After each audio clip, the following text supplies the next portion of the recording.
अमेरिकी trade deal को लेकर कांग्रेस ने विधानसभा परिसर में प्रदर्शन किया है। मोदी और ट्रंप का मुखौटा पहनकर आए कांग्रेस विधायकों ने ट्रेड डील को भारतीय किसानों के लिए नुकसानदायक करार दिया है। फूल सिंह बरैया का क्या कहना है, सुनिए।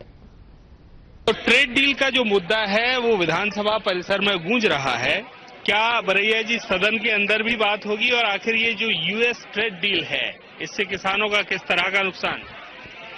यूएस इंडिया की जो डील है, तो इस डील से डील जब भी होती है दो राष्ट्रों के बीच में, तो दोनों अपना अपना हित देखते हैं।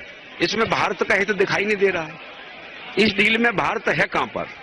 भारत अपना सामान बेचेगा बिना टैक्स के और अमेरिका बेचेगा टैक्स से। तो इसमें तो अमेरिका का फायदा है, भारत का इसमें कोई फायदा नहीं है। तो इसलिए ये डील है, ये या तो किसी दबाव में डील है या कोई षड्यंत्र है। तो इसका हम लोग विरोध कर रहे हैं और मैं समझता हूं कि इस डील का हम जहां जहां मोर्चे हैं हर जगह पर इसका विरोध करेंगे और कोशिश करेंगे कि ये डील इसलिए खत्म होनी चाहिए कि अगर ये डील हो गई और पहला रिजल्ट आने वाला है तो उसमें लाखों किसान आत्महत्या करेंगे। क्या सदन के अंदर भी बात होगी इस पर?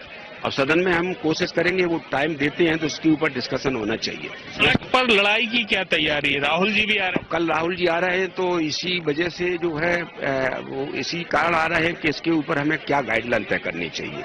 तो उसके बाद तय होगा, जो पार्टी फोरम पर हो रहा आंदोलन जारी रहेगा। ये बहुत बड़ा देश का नुकसान है, इससे इस नुकसान को हम सहन नहीं कर सकते। तो देश के किसानों का नुकसान हो रहा है, ये कहना है कांग्रेस विधायकों का। बरैया जी ये तर्क दे रहे थे और यहाँ मोदी और ट्रंप दोनों के मुखौटे पहनकर, यानी मोदी बनकर हीरालाल अलावा आए और इसके अलावा दिनेश चंद्र बोस जो है वो ट्रंप बनकर पहुंचे। गांधी प्रतिमा के सामने ही उन्होंने प्रदर्शन किया। देखना यह है कि कांग्रेस जो तर्क इस मामले में दे रही है कि ट्रेड डील से भारत के किसानों का नुकसान है, किस तरह से धरातल पर कांग्रेस इस लड़ाई को लड़ती है और आखिर सरकार इसका जवाब क्या देती है। कैमरामैन आदर्श चौधरी के साथ हित किशोर शर्मा। तो